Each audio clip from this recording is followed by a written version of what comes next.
আসসালামু আলাইকুম। যারা রুজি ব্যান্ডের রাউটার ইউজ করেন বা মোবাইল দিয়ে আপনারা লগ ইন করেন, তারা কিভাবে আপনার রাউটারটি অটোমেটিক আপডেট করে রাখবেন সেই প্রসেসটি আজকে দেখাবো। প্রথমে আপনার রাউটারটি পাসওয়ার্ড দিয়ে লগ ইন করে নেবেন।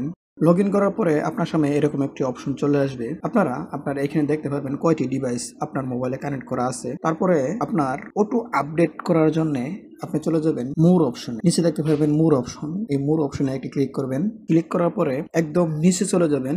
নিচে আসার পরে এখানে দেখবেন সিস্টেম লেখা আছে। এই সিস্টেমের উপরে একটি ক্লিক করবেন। এখানে আসার পরে এখানে দেখবেন অনলাইন আপডেট, এই অপশনে একটি ক্লিক করবেন। আপনারা যখন বাজার থেকে রাউটারটি কিনে আনবেন, এখানে দেখতে পারবেন টিক চিহ্ন দেওয়া নেই, এরকম দেখতে পারবেন। আপনারা আপনার রাউটারে ঢুকে এখানে টিক চিহ্ন দিয়ে ওকে অপশনটি ক্লিক করে দিবেন। তাহলে হবে কি, আপনার রাউটারটি যখন কোম্পানি থেকে অটো আপডেট চলে আসবে, তাহলে আপনার রাউটারটি অটোমেটিক আপডেট নেবে। আপনার আপডেট করতে হবে না, অটোমেটিক আপনার রাউটারটি আপডেট নিয়ে নেবে। আমি রাউটার কেনার পরে দুইবার অটোমেটিক টিক চিহ্ন দেওয়ার কারণে দুইবার অটোমেটিক আপডেট নিয়ে নিচ্ছে। আপনারাও যারা রুজি ব্র্যান্ডের রাউটার ইউজ করেন, তারা এই টিক মার্কটি দিয়ে রাখবেন, তাহলে আপনার রাউটারটি অটোমেটিক আপডেট নেবে।